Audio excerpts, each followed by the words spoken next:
Film की शुरुआत एक हदीस से होती है जिसका मतलब है कि अचानक मौत मोमिनों के लिए सुकून है और नाफरमानों के लिए अफसोस। इसके बाद दिखाया जाता है कि एक मेड अपनी बेटी इस्मी के सर पर पानी की पट्टी रख रही है। तभी घर की मालकिन वहां आती है और इस्मी के तेज बुखार को लेकर चिंता जताती है और कहती है कि जोगजा पहुंचने पर वो इस्मी के लिए एक नई डॉल खरीदेंगी। वो मेड इंदा से कहती है कि अगर इस्मी को शांत रखना है तो उसे खुद भी शांत रहना होगा। फिर वो बाहर आती है। बाहर पापा विरियो अपनी बेटी रेतनो से पूछते हैं कि उसका सारा सामान पैक हो गया है या नहीं, क्योंकि रेतनो कल सुरबाया के लिए निकलने वाली है। रेतनो बताती है कि उसने नई टीचर की नौकरी ज्वाइन की है, लेकिन पापा उसे खर्च देने का भरोसा देते हैं ताकि वो वहां ठीक से रह सके। माँ भी उसे पापा की बात मानने को कहती है और रेतनो राजी हो जाती है। फिर वो सब विदा लेकर कार में निकल जाते हैं। कुछ दूर जाने के बाद मिस्टर विरियो अपनी पत्नी से उनके बीच की प्रॉब्लम्स खत्म करने की बात करते हैं। तभी सामने से एक पिकअप वैन आती है जिसका ड्राइवर सो रहा था और उनकी कार के साथ पिकअप की आमने सामने टक्कर हो जाती है। सीन कट होता है और रात का वक्त दिखाया जाता है। रेतनो खबर मिलते ही एक्सीडेंट वाली जगह पहुंचती है और अपने पेरेंट्स की डेड बॉडी देखकर बिलखने लगती है। अचानक उसके पापा उठ खड़े होते हैं और उसे आवाज देते हैं। जैसे ही पापा उसकी तरफ बढ़ते हैं, रेतनो की नींद खुल जाती है, यानी ये सब बस एक सपना था। सुबह रेतनो इंदा से उनकी बेटी इस्मी के बुखार का हाल लेती है। इंदा बताती है कि बुखार थोड़ा कम हुआ है। खाना बनाते वक्त रेतनो परेशान होती है कि क्या पेरेंट्स को अकेले जाने देना कोई बुरा इशारा था।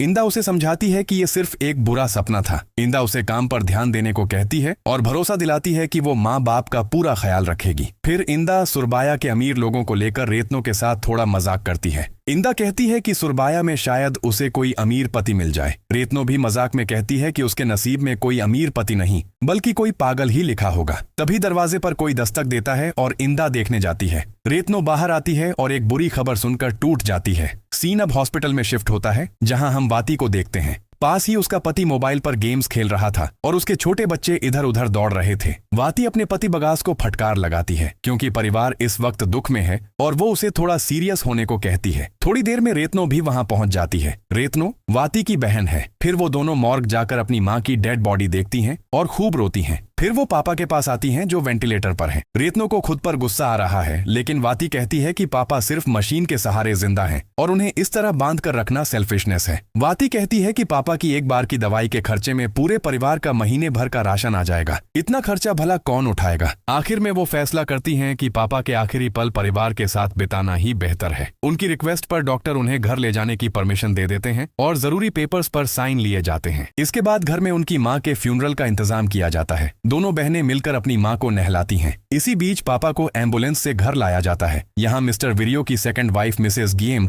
अपने बेटे तार्जो को लेकर आती हैं। वहाँ मौजूद कुछ औरतें मिसेस गियम को लेकर चुगलियां करने लगती हैं। वो तार्जो के अचानक धार्मिक बनने पर भी टॉन्ट मारती हैं और उसकी इस सच्चाई पर शक जताती हैं। खैर, तार्जो अपनी स्टेप सिस्टर्स को सलाम करता है और स्टेप मदर की आत्मा की शांति की दुआ करता है। मिसेस गियम हॉस्पिटल न आ पाने के लिए माफी मांगती हैं क्योंकि वो खुद बीमार थी। मिसेस गियम अपने बीमार पति मिस्टर विरियो को देखने की परमिशन मांगती है तो रेतनो उन्हें अंदर ले जाती है। पति के पास बैठकर मिसेस गियम इमोशनल हो जाती हैं। इसी बीच तार्जो बाहर जाता है। गियम अपने पति के लिए कुरान तिलावत की इजाजत मांगती है। रेतनो हाँ कहकर बाहर आ जाती है। बाहर उसे तार्जो और वाती की बातें सुनाई देती हैं। तार्जो प्रॉपर्टी के हिस्से की बात करता है जिस पर वाती उसे अपनी हद में रहने को कहती है। तार्जो कहता है कि पापा की प्रॉपर्टी उनकी प्रॉब्लम सॉल्व करने में मदद करेगी और पापा भी शायद इसी में खुश होंगे। तभी मिस्टर शफात नाम का एक आदमी आकर रेतनो को बुलाता है। सीन अब शाम का है। सब लोग मरे हुए इंसान के लिए प्रेयर्स कर रहे थे। दूसरी तरफ मिसेस गेम अपने बीमार पति के पास बैठकर प्रेयर्स कर रही थीं। अचानक उनका चश्मा नीचे गिर जाता है। मिसेस गेम जैसे ही चश्मा उठाने के लिए झुकती हैं, वो देखती हैं कि उनके बीमार पति सीधे होकर बैठे हैं। वो हैरान रह जाती हैं। अचानक मिस्टर विरियो अजीब हरकतें करने लगते हैं। मिसेस गेम उन्हें लिटाने की कोशिश करती हैं तो वो फिर से उठ बैठते हैं और चश्मा फिर से नीचे गिर जाता है। वो किसी तरह अपने पति को लिटा देती हैं और चश्मा उठाने की कोशिश करती हैं। तभी उन्हें बेड के नीचे सफेद बालों जैसा कुछ दिखता है। अचानक कोई उन बालों को खींच लेता है और बेड नीचे की तरफ धंसने लगता है। मिसेस गेम घबरा जाती हैं, लेकिन उठकर देखती हैं तो सब नॉर्मल होता है। फिर अचानक वो अपने पति की जगह कुछ भयानक देखती हैं और चीख पड़ती हैं। उनकी चीख सुनकर सब लोग दौड़े चले आते हैं। मिसेस गेम बताती हैं कि उनके पति होश में आ गए हैं, लेकिन बाकी लोग देखते हैं कि सब नॉर्मल है और उनके पापा बेड पर लेटे हुए हैं। बाद में तार्जो अपनी माँ से अकेले में पूछता है कि उन्होंने असल में क्या देखा था। सीन कट होता है और अगले दिन माँ को दफन कर दिया जाता है। अगले सीन में दिखाया जाता है कि वाती पापा की प्रॉपर्टी के पेपर्स ढूंढ रही है। रेतनो इस पर गुस्सा होती है क्योंकि पापा अभी जिंदा हैं और इस वक्त विल ढूंढना गलत है। वाती अपनी हालत बताती है कि वो अपने बच्चों का पेट भरने के लिए ये सब कर रही है। वो बताती है कि उसका पति निकम्मा है और उसे सब अकेले संभालना पड़ रहा है। रेतनो उसे समझाने की कोशिश करती है, लेकिन वाती कहती है कि रेतनो तो अच्छी नौकरी लेकर बाहर चली जाएगी, लेकिन उसकी आखिरी उम्मीद सिर्फ पापा की ये प्रॉपर्टी ही है। अगले सीन में वो 3 औरतें खाने की बुराई कर रही होती हैं, लेकिन साथ ही चोरी छिपे घर ले जाने के लिए बैग में खाना भी भर रही होती हैं। इसी बीच मिस्टर शफात दुआ शुरू करने के लिए सबको बैठने को कहते हैं। तभी वाती और रेतनो पापा की जमीन बेचने के बारे में बात करती हैं ताकि कल किसी पोटेंशियल बायर से मिला जा सके। खैर, वो दोनों भी आकर दुआ में शामिल हो जाती हैं। गेस्ट्स को खाना सर्व करते वक्त इंदा तब हैरान रह जाती है जब वो मिस्टर विरियो को खड़ा हुआ देखती है, लेकिन जब इंदा मिस्टर विरियो के रूम में जाती है तो वो बेड पर लेटे होते हैं। ये देखकर इंदा डर जाती है। अगले दिन वाती, डिमास और रूरी के साथ मार्केट में थी। तभी हेंद्रा नाम का एक आदमी वाती से घर का रेंट मांगता है। वाती थोड़ा और वक्त मांगती है, लेकिन हिंद्रा बताता है कि उसे नया टेनेंट मिल गया है जो कैश देने को तैयार है। वाती अपनी दुकान में हुए एक्सीडेंट का वास्ता देकर रहम मांगती है। पता चलता है कि वाती बिना परमिशन के दुकान में पटाखे बेच रही थी और वहीं पर यह एक्सीडेंट हुआ था।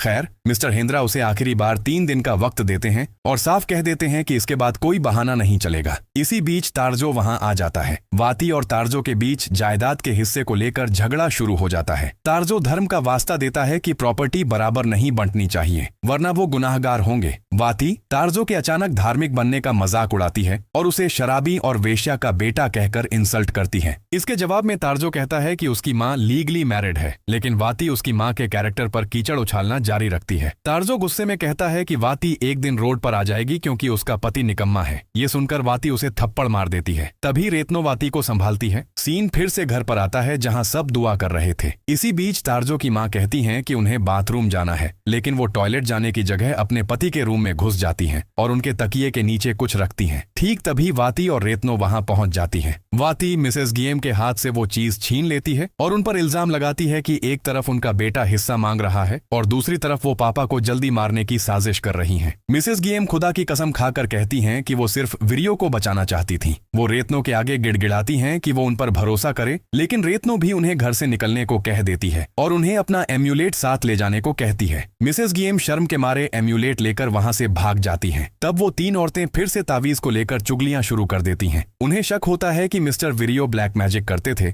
और कोई शक्ति उनकी प्रोटेक्टर है। मिस्टर शफात आकर उन औरतों को टोकते हैं और कहते हैं कि ये दुख का वक्त है, ये सब बंद करो। फिर वाती सबसे माफी मांगती है और दुआ फिर से शुरू करने को कहती है। अगले सीन में मिस्टर शफात रेतनो से पूछते हैं कि वो कुरान क्यों नहीं पढ़ रही। वो उसे हिम्मत देते हैं और कहते हैं कि कोई परेशानी हो तो बताए। तभी वाती और उसके पति के बीच झगड़ा सुनकर रेतनो उनके पास जाती है। वाती का पति बहुत ज्यादा गुस्से में आ जाता है। वो क्लेम करता है कि वो बस परिवार का ख्याल रखने की कोशिश कर रहा है, लेकिन वाती उसे गलत समझ रही है। वो अपने बच्चों को लेकर तुरंत घर लौटने का फैसला करता है। उस रात वाती अपने पापा के रूम में थी और आधी रात को जब उसकी आंख खुलती है तो वो अपने पापा को बैठा हुआ देखती है। उसके पापा अजीब अजीब फेशियल एक्सप्रेशंस दे रहे थे। अचानक वो वाती का हाथ जोर से पकड़ लेते हैं। वो किसी तरह पापा को वापस लिटाती है और रेतनो को आवाज देती है। फिर जैसे ही वो बाहर जाने के लिए दरवाजा खोलती है, उसके पापा उसका गला दबोच लेते हैं। कुछ देर बाद वो उसे छोड़कर गायब हो जाते हैं। वाती डर के मारे अपना बैग पैक कर लेती है और रेतनो के आते ही उसे बताती है कि वो रात को यहाँ नहीं रुक सकती क्योंकि उसके बच्चे घर पर उसका इंतजार कर रहे हैं। वाती जब घर जा रही होती है तो रास्ते की लाइट्स अजीब तरीके से बंद होने लगती हैं। वाती को अपने पापा फिर से दिखाई देते हैं। अचानक उसके पापा एक डेविल में बदल जाते हैं और उस पर झपट पड़ते हैं और सीन अंधेरे में गुम हो जाता है। अगली सुबह रेतनो के हाथ में उसके माँ बाप की फोटो दिखाई देती है। यहाँ एक फ्लैशबैक दिखाया जाता है। रेतनो और वाती की माँ विरियो पर बहुत गुस्सा है क्योंकि विरियो ने एक बेटे की चाहत में 9 साल तक एक सीक्रेट रिलेशनशिप रखा था। सीन प्रेजेंट में वापस आता है तो इंदा आकर रेतनो को जल्दी अपने साथ चलने को कहती है। रेतनो जाकर देखती है कि उसकी बहन वाती की लाश रास्ते पर खून से लथपथ पड़ी है। अगले सीन में इंदा रेतनो को शांत रहने और सब्र से काम लेने को कहती है। दूसरी तरफ तार्जो की माँ को एक हल्का सा हार्ट अटैक आया था। डॉक्टर उन्हें चेकअप की एडवाइस देते हैं और चले जाते हैं। तार्जो जैसे ही दरवाजा बंद करके मुड़ता है, उसे अपने पापा दिखते हैं। पापा अचानक वो आएगा बोलकर गायब हो जाते हैं। इधर वाती का पति रेतनो को बताता है कि उसकी माँ बच्चों की जिम्मेदारी लेगी और वो नई जिंदगी शुरू करने के लिए जॉब ढूंढ रहा है। वो कहता है कि वाती का पति होना बहुत मुश्किल था और वो उसे कभी खुश नहीं कर पाया। वो बताता है कि उस रात उसने वाती को घर चलने को कहा था, लेकिन वाती ने जता दिया था कि उसे उसकी कोई जरूरत नहीं है। इतना कहकर वो चला जाता है। अगली सुबह पुलिस वाती के मर्डर की इन्वेस्टिगेशन के लिए आती है। पुलिस मार्केट में वाती और तारजो के झगड़े का जिक्र करती है, जिसकी रेतनो कंफर्मेशन देती है। रेतनो बताती है कि उनके बीच प्रॉपर्टी के बंटवारे को लेकर झगड़ा था। पुलिस जब तारजो की धमकी के बारे में पूछती है तो रेतनो मानती है कि तारजो ने कहा था इसका फल तुम्हें जरूर मिलेगा। अगले सीन में पुलिस तारजो के घर पहुंचती है। पुलिस तारजो को सर्च वारंट दिखाती है और घर की तलाशी शुरू करती है। ये देखकर तारजो की मां डर जाती है। तारजो कहता है कि पुलिस को यहाँ कुछ नहीं मिलेगा, लेकिन पुलिस को एक खून से सना हुआ नाइफ मिल जाता है। पुलिस तारजो को अरेस्ट कर लेती है, जबकि तारजो चिल्लाता रह जाता है कि वो नाइफ उसका नहीं है और उसे बिना किसी सबूत के पकड़ा जा रहा है। पुलिस तारजो की मां को बताती है कि वो बस अपनी ड्यूटी कर रहे हैं और तारजो को उनके साथ जाना ही होगा। तभी तारजो पुलिस के हाथ से छूटकर भागने की कोशिश करता है और पुलिस उसका पीछा शुरू कर देती है। बाजार से भागते वक्त इंदा उसे देख लेती है। तारजो किसी तरह जंगल में जाकर छुप जाता है। पुलिस की टीम्स अलग अलग दिशाओं में उसे ढूंढने निकल जाती हैं। पुलिस के जाने के बाद तारजो नदी के पानी से बाहर निकलता है। वो जंगल की एक फैक्ट्री में जाकर अपनी वेस्ट चेंज कर लेता है। उधर तारजो की बीमार माँ मिसेस गियेम रेतनो के घर आती हैं। वो उसे समझाने की कोशिश करती हैं कि तारजो कभी वाती का बुरा नहीं कर सकता, क्योंकि वो दोनों एक ही बाप की औलाद हैं और तारजो उसकी बहुत इज्जत करता था। रेतनो कहती है कि अब ये सब पुलिस के हाथ में है। फिर रेतनो मिसेस गियेम से पूछती है कि उस दुआ वाली रात उनके हाथ में क्या था। मिसेस गियेम बताती हैं कि रेतनो के पापा के शरीर में एक प्रोटेक्टर जिन्न है। उन्होंने बताया कि ये जिन्न एक दिन उन्हें बहुत तकलीफ देगा, इसलिए मिसेस गियेम वो एम्यूलेट लाई थी ताकि जिन्न को भगाया जा सके और वो सुकून से मर सके। इधर तारजो उस फैक्ट्री में बैठा था, तभी उसके पास से कोई गुजरता है। वो उठकर चेक करता है पर वहां रास्ता बंद था। तभी वो देखता है कि दूसरी तरफ कोई अपना सर पटक रहा है। तारजो के आवाज देने पर वो और तेजी से सर पटकने लगता है। अचानक वो शख्स उल्टा होकर तारजो के पास आ जाता है। तारजो डर कर भागने लगता है, तभी उसे अपने पापा की आवाज सुनाई देती है। तारजो रुककर अपने पापा को ढूंढने लगता है कि तभी उसके पीछे वो लंबे बालों वाला जिन्न आकर खड़ा हो जाता है। तारजो किसी तरह वहां से निकल भागता है, पर उसके पैर में चोट लग जाती है, इसलिए वो ज्यादा दूर नहीं जा पाता। तभी घास के ढेर से एक शैतान निकलकर उसकी तरफ बढ़ने लगता है, पर तभी इंदा वहां आ जाती है और वो जिन्न गायब हो जाता है। सीन कट होकर रेतनो के पास आता है। पापा की आवाज सुनकर उसकी नींद खुल जाती है। वो पापा के रूम में जाती है तो देखती है कि पापा दर्द से तड़प रहे हैं और मौत मांग रहे हैं। रेतनो कहती है कि वो कल उन्हें हॉस्पिटल ले जाएगी, पर पापा मना कर देते हैं और सुकून से मरने की दरख्वास्त करते हैं। रेतनो समझ रही है कि उसके पापा की हालत अब बहुत नाजुक हो चुकी है। रेतनो उन्हें आखिरी बार कलमा पढ़ाने की कोशिश करती है, पर तभी इस्मी चिल्लाती है।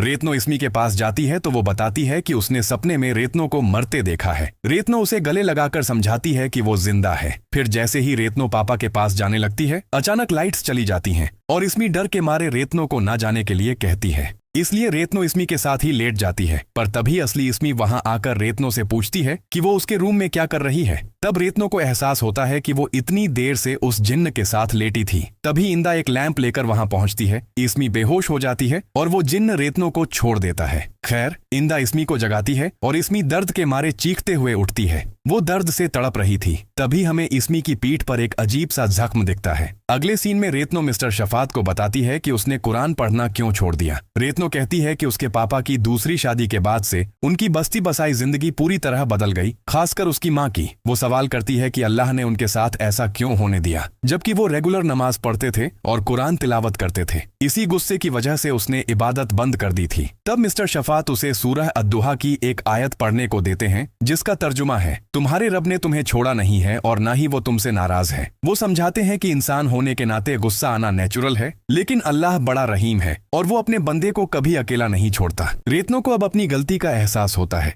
फिर रेतनो अपने पापा की बात करती है और कहती है कि वो बस उनकी सुकून वाली मौत चाहती है। मिस्टर शफात मदद के लिए तैयार हो जाते हैं। उनका मानना है कि पापा के शरीर में उस जिन्न का जरूर कोई मकसद है। वो फैसला करते हैं कि उस जिन्न को बुलाकर उससे आमने सामने बात करेंगे। इसके बाद रेतनो अपने पापा के रूम में आकर मिस्टर शफात के बताए हुए तरीके से उस जिन्न को बुलाने की तैयारी करती है। सारी तैयारी के बाद वो जिन्न को बुलाना शुरू करती है। तभी माहौल अजीब हो जाता है और रेतनो को अपने पापा के बेड पर वो जिन्न दिखाई देता है। रेतनो डरते डरते उससे पूछती है कि वो कौन है। जिन्न जवाब देता है, मैं ही वीरियो हूँ। फिर जब वो पूछती है कि उसे क्या चाहिए तो जिन्न सीधा कहता है तुम्हें। ये सुनकर रेतनो और डर जाती है। फिर वो अपने पापा के पास जाती है। जैसे ही वो पीछे मुड़ती है वो जिन्न उस पर झपट पड़ता है। वो किसी तरह वहां से भागकर बाहर निकल आती है। अगले दिन रेतनो मिस्टर शफात को बताती है कि शायद ये जिन्न ही उसके पापा को जबरदस्ती जिंदा रखे हुए हैं। मिस्टर शफात उसे भरोसा दिलाते हैं कि वो पूरी कोशिश करेंगे और आज रात वो रेतनो की मदद करेंगे। इधर इंदा भागे हुए तारजो के लिए खाना लाती है। तारजो खाना खाता है और सोचता है कि आखिर उसके घर में वो नाइफ आया कैसे। उसे समझ आ जाता है कि उसे फंसाने की साजिश की गई है और वो गांव छोड़ने का फैसला करता है। तभी इंदा तारजो से माफी मांगती है। तारजो इंदा की परेशानी की वजह पूछता है और इतने दिन मदद करने के लिए शुक्रिया कहता है। तब इंदा अपना गुनाह कबूल कर लेती है। एक फ्लैशबैक में दिखाया जाता है कि उस रात जब वाती पापा के जिन्न को देखकर भाग रही थी तभी इंदा अचानक उसके पेट में नाइफ स्टैब कर देती है। इसके बाद इंदा वो खून से सना हुआ नाइफ एक कागज में लपेटकर तारजो के घर में रख आती है। इंदा मानती है कि अपनी बेटी को बचाने के लिए उसके पास बस यही एक रास्ता था। तारजो गुस्से में उसे फंसाने के लिए इंदा का गला दबा देता है, लेकिन इंदा ने पहले ही खाने में जहर मिला दिया था, इसलिए थोड़ी देर में तारजो मर जाता है और इंदा बचा हुआ खाना लेकर चली जाती है। अगले सीन में मिसेस गेम तारजो की लाश देखकर पागल की तरह रोने लगती है। उस रात इंदा बीमार इस्मी के साथ थी। तभी रेतनो आकर इंदा और इस्मी को घर के अंदर रहने को कहती है क्योंकि वो मिस्टर शफात के साथ अपने पापा की सुकून भरी मौत के लिए एक स्पेशल प्रेयर करने वाली है। मिस्टर शफात और रेतनो मिलकर पापा को एक खास गौसल देने की तैयारी करते हैं। इंदा छुपकर उन्हें ये सब करते देख रही थी। मिस्टर शफात एक स्पिरिचुअल साइन के तौर पर एक ग्लास पानी रखते हैं और कहते हैं कि अगर काम सक्सेसफुल हुआ तो ग्लास का पानी अपने आप खत्म हो जाएगा। रेतनो अपने पापा पर पानी डालना शुरू करती है और मिस्टर शफात दुआ पढ़ते हैं। अचानक पापा की बॉडी अजीब तरीके से हिलने लगती है और ठीक उसी वक्त इस्मी भी जोर से चिल्लाती है। इंदा तुरंत इस्मी के पास जाती है और उसे संभालने की कोशिश करती है। इधर रेतनो के पापा की बॉडी हवा में उठने लगती है। मिस्टर शफात रेतनो को कहते हैं कि वो किसी भी हाल में पानी डालना बंद न करे। एक तरफ ग्लास का पानी कम होने लगता है और दूसरी तरफ इस्मी के जख्म से खून निकलता है और वो बेहोश हो जाती है। गौसल के बाद मिस्टर शफात कहते हैं कि वो लोग कामयाब हो गए हैं। ठीक तभी इंदा को हमला करते देख मिस्टर शफात रेतनो को साइड कर देते हैं और इंदा की नाइफ उन्हीं के पेट में घुस जाती है। रेतनो गुस्से में पूछती है कि इंदा ये सब क्यों कर रही है। इंदा बताती है कि उसने जो कुछ भी किया सिर्फ अपनी बेटी इस्मी की जान बचाने के लिए किया। एक फ्लैशबैक में दिखाया जाता है कि विरियो की पहली पत्नी उन्हें भला बुरा कह रही है क्योंकि विरियो ने वादा किया था कि गिएम ही उनकी आखिरी पत्नी होगी, लेकिन उन्होंने अपनी मेड इंदा को प्रेग्नेंट कर दिया था। इसका मतलब इस्मी असल में विरियो की ही बेटी थी। विरियो की पत्नी गुस्से में उन पर ब्लैक मैजिक करने जाती है, लेकिन तांत्रिक वार्न करता है कि विरियो के अंदर का जिन्न बहुत पावरफुल है और उन्हें नुकसान पहुंचा सकता है। तब विरियो की पत्नी इस्मी पर ब्लैक मैजिक कर देती है जिससे वो बीमार हो जाती है। विरियो ने इंदा से वादा किया था कि इस्मी को ठीक करने के लिए वो अपने प्रोटेक्टर यानी जिन्न को इस्मी को भेज देंगे। प्रेजेंट सीन में इंदा कहती है कि विरियो की मौत के बाद उनका जिन्न उनके किसी एक बच्चे के शरीर में चला जाएगा और इंदा चाहती थी कि वो जिन्न इस्मी के पास जाए, इसलिए उसने पहले वाती और फिर तारजो को मार दिया। अब इंदा रेतनो पर नाइफ लेकर झपट पड़ती है। रेतनो बहुत रोकने की कोशिश करती है पर आखिर में इंदा उसके पेट में नाइफ स्टैब कर देती है। तभी रेतनो के पापा फिर से चिल्लाते हैं। इंदा रेतनो के सीने में भी नाइफ स्टैब करती है और माफी मांगती है। जब लगता है कि सब खत्म हो गया तब वो जिन्न रेतनो से कहता है कि अगर वो उसे एक्सेप्ट कर ले तो वो उसकी जान बचा लेगा। रेतनो के पास कोई रास्ता नहीं था। वो कहती है मैं तैयार हूँ। इसके बाद रेतनो एक भयानक रूप में उठती है और इंदा पर टूट पड़ती है। इंदा जान बचाने के लिए एक रूम में छुप जाती है। रेतनो अपना सर दरवाजे पर मार मार के दरवाजा तोड़ देती है और अंदर घुस जाती है। रेतनो इंदा को उठाकर फेंक देती है और जैसे ही उसे स्टैब करने वाली होती है तभी इस्मी की चीख सुनाई देती है। रेतनो इंदा को छोड़कर इस्मी के पास जाती है। इंदा पीछे पीछे आकर गिड़गिड़ाती है कि भले ही उसे मार दिया जाए पर उसकी बेटी को बचा लिया जाए। रेतनो इस्मी से कहती है कि यह प्रोसेस बहुत दर्दनाक होगा पर इस्मी ठीक हो जाएगी। रेतनो इस्मी का हाथ चीरकर उसके अंदर से ब्लैक मैजिक वाली चीज निकालती है